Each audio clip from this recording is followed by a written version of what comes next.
হোজাই থানাৰ অন্তৰ্গত ৰায়কটা চন্দনপুৰত কচুৱাৰ পণ্ডিত ঘাটৰ চহৰ আলী নামৰ এগৰাকী বৃদ্ধ লোকক মাৰপিট কৰি উদণ্ড লোকে ধন লুটি নিয়াৰ গুৰুতৰ অভিযোগ উত্থাপন হৈছে। উল্লেখ্য যে কচুৱা থানাৰ অন্তৰ্গত পণ্ডিত ঘাটৰ এইগৰাকী বৃদ্ধ ব্যক্তিয়ে হাজাৰ হাজাৰ ৰায়কটা চন্দনপুৰত নিজ ব্যৱসায়ৰ সামগ্ৰী ক্ৰয় কৰিবলৈ উভতি অহাৰ পথত ছাইদুল ইছলামৰ নেতৃত্বত যোৱা কামাল উদ্দিন আৰু ৱাহিদুল ইছলাম নামৰ তিনিজনীয়া এটি উদণ্ড দলে বৃদ্ধ লোকক মাৰপিট কৰি ব্যৱসায়ৰ বাবে নিয়া প্ৰায় 30,000 টকা লুটি নিয়া বুলি জানিবলৈ দিয়ে। ইয়াৰ পিছতে বৃদ্ধ গৰাকীয়ে হোজাই থানাত এজাহাৰ দাখিল কৰে যদিও হোজাই আৰক্ষীয়ে কোনো গুৰুত্ব প্ৰদান নকৰাৰ অভিযোগ উত্থাপিত কৰে, যাৰ বাবে উক্ত গোচৰটো উচিত তদন্ত কৰি দোষীক দৃষ্টান্তমূলক শাস্তি প্ৰদান কৰিবলৈ হোজাই আৰক্ষীক দাবী জনাইছে।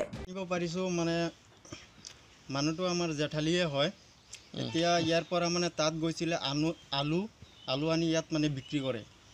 তাৰপিছত এবাৰ আনি কিনে বিক্ৰী কৰিছে, দ্বিতীয়বাৰ গৈছে ইয়াৰ পৰা টকা লৈ গৈছে, 35,000 মান টকা লৈ গৈছে।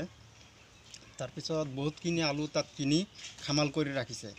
তাৰপিছত তিনিআলিতে আহিছে চাহ খাবলৈ, চাহ খাইছে, চাহ খাই পেলাই ওলাইছে হোটেলৰ পৰা।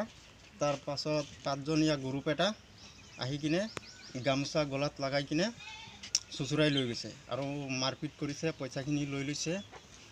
তাৰপিছত আমি খবৰ পাইছোঁ, আমি গৈছোঁ। তাৰপিছত তাৰ পৰা আমাৰ ভনী এটা আছিলে আহি কিনে চিভিলত লৈ আহিছে। হেৰি হোজাই নতুন বজাৰ আছে নহয়, তাত থানাটো আছে যে, তাত গৈছোঁ। গৈ কিনে 1000 দিছোঁ, আজি 3 দিন হৈ গ'ল। আমি কিন্তু হেৰি পোৱা নাই, পুলিচে তৰ্জনটো লোৱা নাই, আসামীকো এৰেষ্ট কৰা নাই। এতিয়া মানে ন্যায় বিচাৰ লাগে আৰু আসামীকেইটাক গ্ৰেপ্তাৰ কৰিব লাগে, সেইটোৱে বিচাৰোঁ।